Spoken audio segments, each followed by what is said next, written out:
When we look at the question, why does religion make for such good horror topics, it raises questions about the institution of religion, the patriarchy of religion, but also questions the nature of faith and confronts the audience with a debate about choice, faith, and free will. We want to believe in the institution of religion, but there are fears surrounding it for people. In the words of Bertrand Russell, religion is based primarily and mainly upon fear. It is partly the terror of the unknown and partly the wish to feel that you have a kind of elder brother who will stand by you in all of your troubles and disputes. Fear is the basis of the whole thing. Fear of the mysterious, fear of the defeat, fear of death. Fear is the parent of cruelty, and therefore, it is no wonder cruelty and religion have gone hand in hand. It is because fear is at the basis of those two things.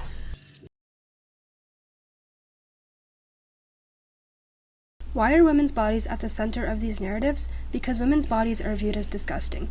Carol Clover's term, female openness, is the explanation that female body is an open vessel and that biologically women are capable of taking objects into their inner space. Because it is porous, penetratable, and full of slimy mucus, the female body is monstrous. Additionally, that female suffering is commodified for mass consumption. Examples of this in the film are when Celia vomits up a tooth, is drowned by another sister, or cuts herself with a bird beak to look like she's having a miscarriage. Women's bodies are sensationalized accounts of gendered violence, to prioritize the shock factor of fantasy over the seriousness of this offense. This undermines the justice that needs to be achieved, both in film and reality. She also goes on to say that violence against women carries forward the narrative.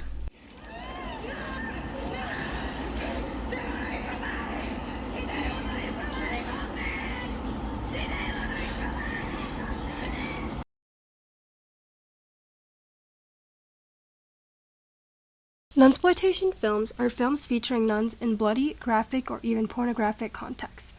These films peaked in the 70s largely as a means of challenging Catholicism. After the Second Vatican Council and the shift away from traditional habits, nuns became a source of perverse fascination. Nuns are a rare sight in post-Vatican and a symbol of opposition to modernity and women's liberation. It is an exotic other, even when not monstrous, and her strangeness opens her up to use by both sides of the struggle. As long as women, and nuns in particular, are seen as other, nunsploitation films are here to stay. Historically, women's bodies have been positioned as a site of horror and ambivalence, in which women are framed as either being chaste, sanctified, and pure, or dangerous, promiscuous, and threatening. In the case of Immaculate, Cecilia is portrayed as chaste, sanctified, and pure, which can relate to the quote, "Women's bodies became a space for man. They are raped, assaulted, coerced into pregnancy, and killed all for the purpose of a terrifying tale as entertainment."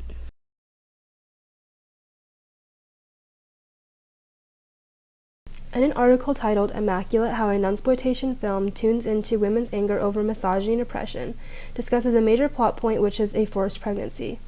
With lead actress Sydney Sweeney also serving as a producer, the film gains a unique feminist perspective that interrogates the disturbing and increasingly relevant topic of women's bodily autonomy, a woman's power and agency over her own body.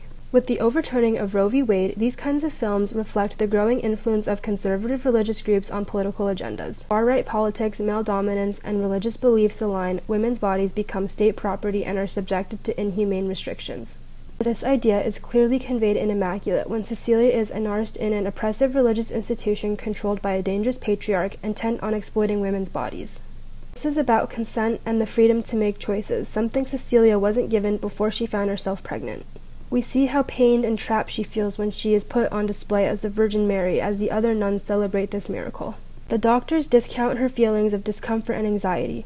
After her drowning experience, they tell Cecilia that the baby and the girl who tried to drown her are both fine, and that there's nothing to worry about. Afraid and upset, she says back, "But I'm not okay." And this goes back to the idea about how women get to choose what's done with their body. Lastly, it is not the women who are inherently monstrous. It is the systems that torment women that make them monstrous. Understanding the filmic violence as a result of oppressive systems shifts the identification of the antagonist from the possessed woman to the force that limits her power and autonomy. The nuns take a vow of chastity, therefore forfeiting their opportunity to become pregnant at the expense of male clergy members. Women are losing their ability to control their reproductive rights. In the film, a similar concept exists. Celia takes her vows, and she is now at the disposal of the patriarchy, who take away her rights and the control of her own body. In the church, there are cases of abuse and assault, and this film exemplifies that. Without graphic depiction, Sweeney's character is assaulted, and that she becomes pregnant without her knowledge or consent. The anxiety of being impregnated with a being who she is scared of highlights her anxieties about the loss of control and agency for the female body.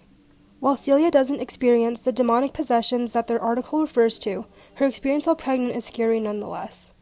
Her monstrosity, like cutting her legs to appear as if she was having a miscarriage, or smashing her newborn baby with a rock, or killing many members of the convent, is not a reflection of her as the monster. Rather, the institution and their practices has turned her into a girl who has to defend herself against evil.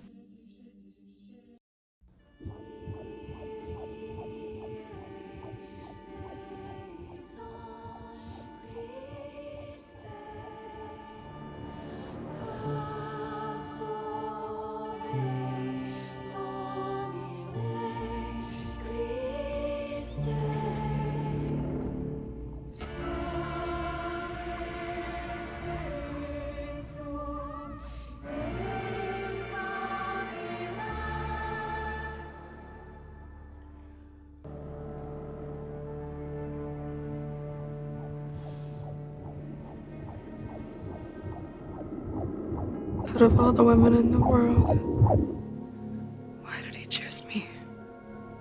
You told me. Who saved your life?